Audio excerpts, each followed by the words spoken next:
Баршаңызға сәлем. Бүгін мен осындай керемет синнабон әзірледім.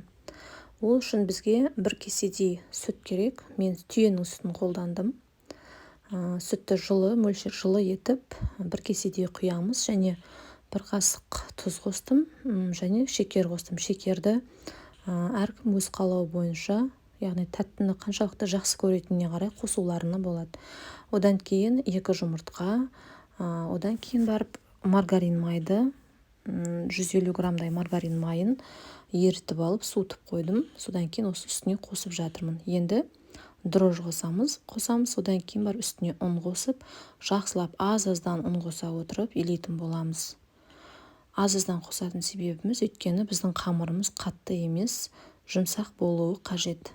Мінекей осылайша әдемілеп арасында іртіктерін жаза отырып, қайта-қайта жақсылап илеп қамырымызды ашытып қоятын боламыз.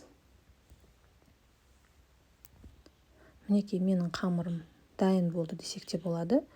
Енді оны ашытуға қойып қойдым көтерілгенше. Қамырымыз көтерілгенше арасына жағатын макты дайындап алдым. Ол үшін 200 грамдай сүтке 3 қасықтай шекерді салдым. Бұнда да шекер өз қалауларыңыз бойынша.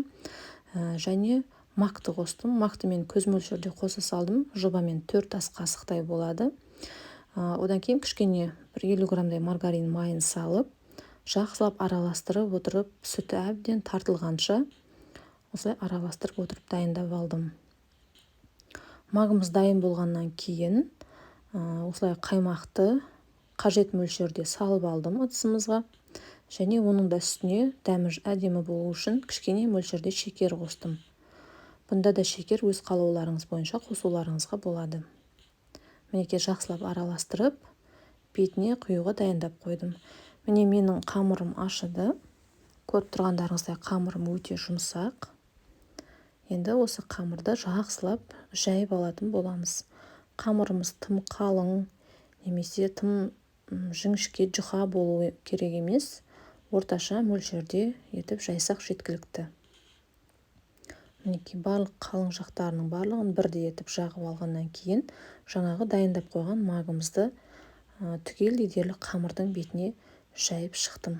Мінекей барлығын жайып болғаннан кейін қамырды осылай әдемілеп бірдей етіп дөңгелектеп орап шығамыз.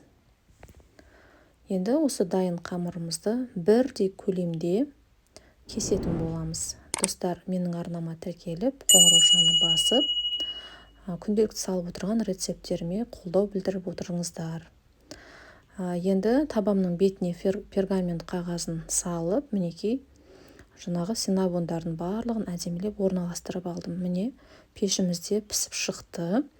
180 градуста 35-40 минут арасында пісіп шығады. Одан кейін жаңағы дайындап қойған қаймақты бетіне құйдым. Астарыңыз дәмді болсын.